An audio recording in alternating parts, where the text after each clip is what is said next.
నమస్కారం అమ్మా. ఈరోజు రాష్ట్ర విద్యాశాఖ ఆధ్వర్యంలో మధ్యాహ్న భోజన మరియు పాఠశాల పారిశుద్ధ్య విభాగం నుంచి ఆ యొక్క ప్రాజెక్టులు సంచాలకులు డైరెక్టర్ గారు వారి ఆదేశాల మేరకు రాష్ట్రంలో ఉండేటువంటి మధ్యాహ్న భోజన పథకం నిర్వహించేటువంటి వంట సహాయకుడికి ఒకరోజు శిక్షణ కార్యక్రమం చేయడం జరిగింది. ఆ కార్యక్రమంలో భాగంగా మన జిల్లా నుంచి 4 వంట సహాయకులు శిక్షణకు వెళ్ళారు. ఇప్పుడు మన జిల్లా స్థాయిలో అన్ని మండలాల్లో కూడా ఈ శిక్షణ ఇవ్వమని చెప్పడం జరిగింది. ఆ కార్యక్రమంలో భాగంగా ఈ మన జిల్లా నుంచి 4 శిక్షణ పొంది వచ్చారు. మన రోజుకి 4 మండలాల చొప్పున 5 రోజుల పాటు 20 మండలాల్లో కూడా మనం శిక్షణ ఇస్తున్నాం. ఆ కార్యక్రమంలో ఈరోజు మనం తణుకు మండలంలో ఉండేటువంటి మరి వివిధ పాఠశాలల ఈ మధ్యాహ్న భోజన పథక సహాయకులందరికీ కూడా మన ఎంఈఓ గారు హైమావతి గారి యొక్క ఆధ్వర్యంలో కోర్సు డైరెక్టర్గా ఈ యొక్క బాలురావు ఉన్నత పాఠశాలలో కార్యక్రమం జరుగుతుంది. సుమారుగా 100 మందికి పైబడి మీరు దీంట్లోకి రావడం జరిగింది. చాలా సంతోషం.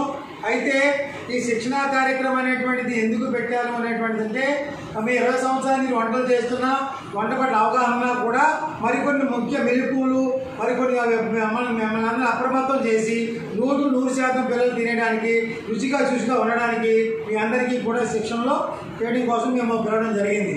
మరి చాలా సంతోషం. మధ్యాహ్నం మీకు పోటీలు జరుగుతాయి. ఉదయం అంతా కూడా దీంట్లో చెప్పడం జరిగింది.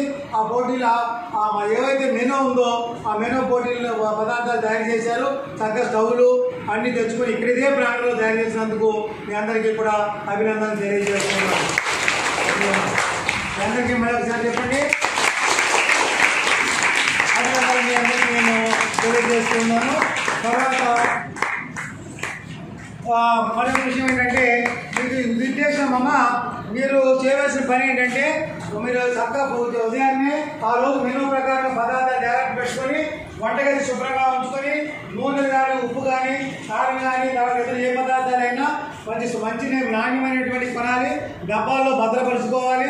వంటగదిని బూజులు దుమ్ములు లేకుండా బొద్దింకలు లేకుండా పురుగు పుట్ర లేకుండా నీట్గా అవన్నీ కూడా ఏర్పాటు చేసుకోవాలి. తర్వాత వంటకు సంబంధించి మెనూ ప్రకారంగా ఏ అంశాలు అవసరం ఉన్నాయో ఏ పాలలు అవసరమో ఆ పాలలో మీరు జాగ్రత్తగా పెట్టుకోవాలి.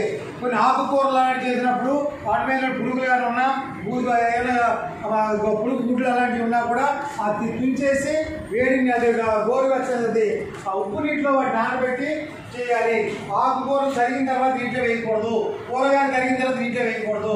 అలా చేయడం వల్ల పోషక పదార్థాలు పోతాయి.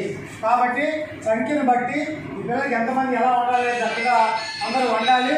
వండేటప్పుడు మరి మోదలు ఉండాలి. చక్కగా పురుగు పుట్టాలో పడకుండా జాగ్రత్తగా చూసుకోవాలి. వండటం ఒక ఎత్తు అయితే వండిన పదార్థాల మీద మూతలు ఉంచుకోవాలి. వాటిని పిల్లలందరికీ సంఖ్యను బట్టి 2-3 చోట్ల ఏర్పాటు చేసుకొని వాటిని వడ్డించేదానికి కూడా చక్కగా పెట్టాలి. పిల్లలందరికీ కడుపునిండుగా అడిగిన వాళ్ళందరికీ లేదనకుండా ఆ భోజనం అనేటువంటిది పెట్టడం చేయాలి. అది దాంతో మీరు అవుతుంది. తర్వాత ప్రధానమంత్రి పరిశుభ్రంగా ఉంచుకోవాలి. అలాగే కోడిగుడ్లు కుళ్ళిపోయినా పాడైపోయినా పిల్లలకు పెట్టవద్దు. చిక్కీల్లో మీరు పెంచేటప్పుడు ఏదైనా తేడా కనపడినా కూడా పెట్టవద్దు. అర్థమవుతుందమ్మా? అలాగే మీరు ఏ పదార్థాలు పిల్లలకు పెట్టినా పరిశుభ్రంగా ఉండాలి. చక్కగా మీరు మాస్క్ గ్లౌజ్ తొడుక్కోవాలి, మాస్క్ పెట్టుకోవాలి, నోటికి కట్టుకోవాలి. స్పూన్ గరిటెతో మాత్రమే వడ్డించాలి. అలా పిల్లలందరికీ ప్రేమతో వడ్డించాలి.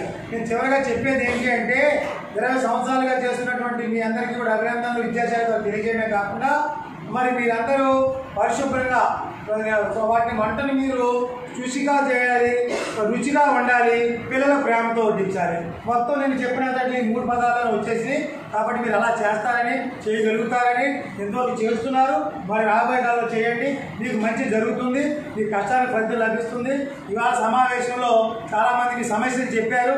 మాకు యూనిఫామ్ ఇవ్వమని, అలాగే ఐడి కార్డులు ఇవ్వమని, గ్యాస్ సబ్సిడీ ఇవ్వాలి సార్. మాకు ఒక హై స్కూల్లో 500 మంది చేస్తూ ఉంటే రోజుకు బండ అయిపోతుంది. అలాంటి కాబట్టి ఇలాంటివి మాకు సబ్సిడీకి ఇవ్వమని, అలాగే 3000 జీతాన్ని మాకు 5000 పైబడి పెంచేటట్టుగా చేయమని, అలాగే ఒక్కొక్క పిల్లవాడికి ఉండేటువంటి ఎలిమెంటరీ కానీ హై స్కూల్లో ఇచ్చే విద్యార్థికి ఇచ్చే డబ్బులు కూడా పెంచమని ఇవన్నీ కూడా మీరు అడిగి ఉన్నారు. మరి మీ యొక్క కోరికలన్నీ కూడా సమంజసంగానే కనిపిస్తున్నాయి. సదరు విషయాలు మేము పై అధికారులకి రాష్ట్ర అధికారులు కూడా తెలియజేస్తాము.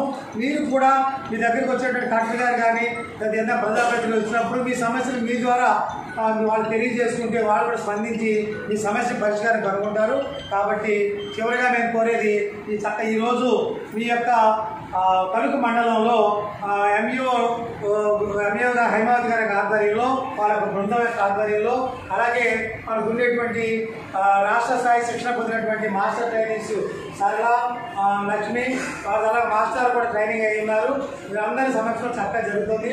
మరి మంటలు కూడా అన్ని మండలాల కంటే మెరుగైన విధంగా చక్కగా ఒక గంట వేసుకొని ఒక పద్ధతి ప్రకారం చేసే విధంగా చేశారు. మీరు మీ అందరికీ కూడా అభినందన తెలియజేస్తూ ఇంతటి చక్కటి కార్యక్రమాల్లో పాల్గొనడం చాలా ఆనందంగా ఉంది. మీ అందరూ కూడా బాగా చేయాలని మీ అందరినీ మరొకసారి కోరుకుంటున్నాను. మీ అన్ని యోగాన్ని అభినందన తెలియజేస్తాను.